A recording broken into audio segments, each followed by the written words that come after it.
अष्टम नवरात्रा महागौरी के नाम से माँ दुर्गा की आराधना कीजिए और माँ दुर्गा की कृपा आप पर बरसेगी।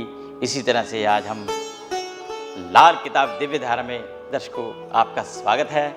आज हम आपको बताएंगे खाना नंबर 10 में चंद्र क्या करता है। जिस जातक की कुंडली में खाना नंबर 10 में चंद्र है और ऐसे व्यक्ति की जीवन में बहुत तरह की उथल पुथल रहती है और ऐसा व्यक्ति, ऐसा जातक अगर कहते हैं कि मीठा शरबत देते देते जहर कातिल हो गया, अगर वो किसी की बीमार व्यक्ति की खबर लेने गया तो समझ लो उल्टा उसको और बीमार कर आएगा। और चंद्र 10 वाले को चाहिए कभी भी रात के समय किसी बीमार व्यक्ति की खबर लेने मत जाए अपने रिश्तेदार की, तो उस व्यक्ति के जाने से वहाँ पर उस व्यक्ति की बीमारी और बढ़ जाएगी और उससे बच कर रहे। दिन के समय में जाए खबर लेने के लिए, ये चंद्र 10 बताता है। और चंद्र 10 क्या है? शनि के घर में बैठा है, इसीलिए चंद्र एक शनि की तरह ग्रहण लग जाता है। चंद्र को जैसे सूरज ग्रहण राहु से लगता है, इस तरह ही चंद्र ग्रहण केतु से लगता है। और शनि का यंट केतु ऐसे व्यक्ति को जहर की बजाय उल्टा जहरे बना देता है। इसलिए बचने के लिए चाहिए कि खोए के पेड़े जल प्रवाह करता रहे बिना चीनी के। ये खाना नंबर 10 का उपाय है।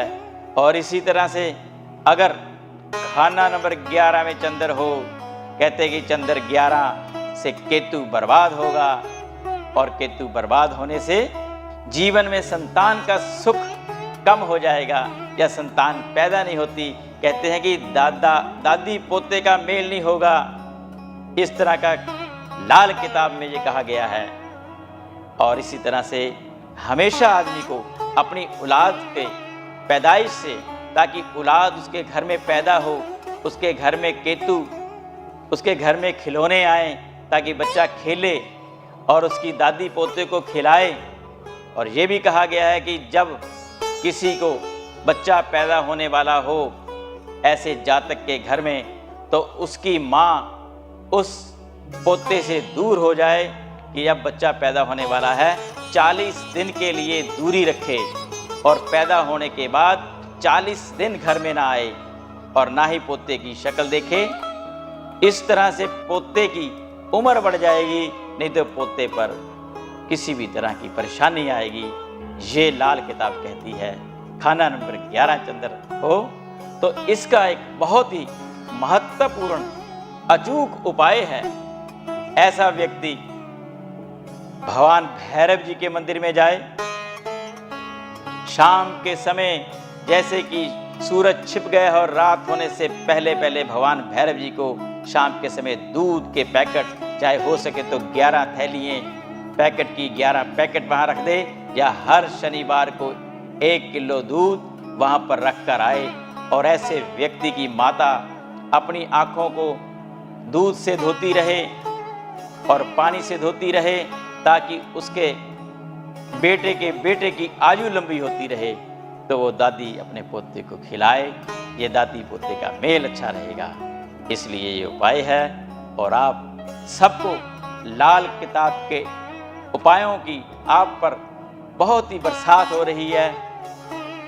इसी तरह से खाना नंबर 12, जहां पर चंद्र आसमान में चला गया, आकाश के अंदर, जो कि धूमिल हो गया।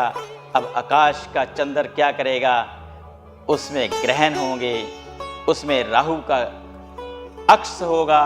उससे बचने के लिए हमें चाहिए कि उस व्यक्ति के जो डिप्रेशन हो रहा है, डिप्रेशन से बचना है।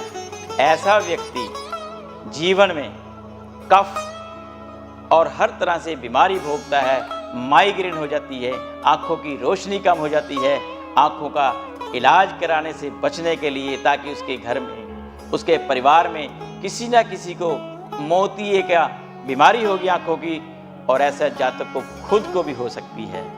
और उससे बचने के लिए आपने एक बहुत ही अचूक उपाय करना है। वो अचूक उपाय क्या है, ये आप ध्यान से सुनिए। वो अचूक उपाय है कि जब कभी बरसात हो, अपने घर में बरसात का पानी इकट्ठा करके रख लिया जाए और या गंगा जल रख लिया जाए। हर समय आपकी छत पर एक कांच की बोतल में वो पानी रखा जाए, जो कि छत पर ढक्कन खोल के खुले आकाश में रखा जाए, जिससे आपके आँखों की रोशनी, आपके घर में मोतिये की बीमारी और आपके घर में डिप्रेशन की बीमारी से बचाव होगा। ये लाल किताब का अचूक और अनमोल उपाय है। ये कोह-ए-नूर की तरह एक दिव्य उपाय आपको बताया है। और सबको आज मैं अपनी वाणी को विराम देता हूँ। कल सुबह फिर इसी समय फिर दोबारा इसी चैनल पर मुलाकात होगी नए ग्रहों को लेकर। तब तक के लिए नमस्कार।